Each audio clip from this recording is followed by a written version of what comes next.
ومن ستر مسلما ستره الله في الدنيا والآخرة. چا بیا د مسلمان پرده خوندې کړ الله رب العزت به دې په دنیا او په آخرت کې عزت پرده خوندې کړي. ښه د بلې خواته هم سوچ وکړه د مسلمان پرده دې څیرې کړل او مسلمان دې رسوا کړي هسې دې د زړه خروش او حسد او بغض او عناد دې پر ځای کړي نو بیا به دې دا په دې پوه سه چې الله رب العزت به د غیر اثر وکړي. نعوذ بالله نعوذ بالله نعوذ بالله. الله دې موږ او تاسو ته عافیت را نصیب. والله في عون العبد ما كان العبد في عون اخيه. خبردار اے خلقو کله چې یو مسلمان د بل مسلمان په کومک او مدد باندې لګیای در څونه زمانه او څونه ټیم چې دی په دې کومک او مدد کې تیر الله رب العزت د کومک او مدد کوي.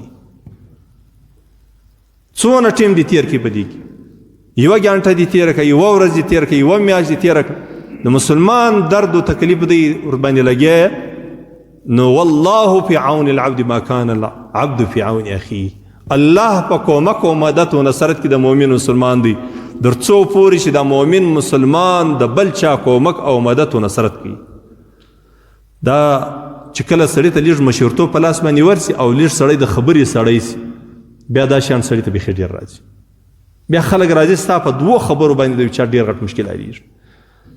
او بیا خصوصا د علماو د قومي مشرانو د هوښیارو خلکو الله رب العزت بس دا مسؤلیت ورله غاړې کړي.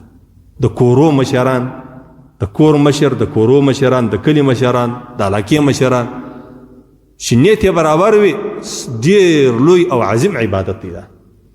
او بل دا دی چې دته چورت مه وله د ځان غم وکړه خو الله رسول دی وایي والله في عون العبد ما كان العبد في عون اخيه.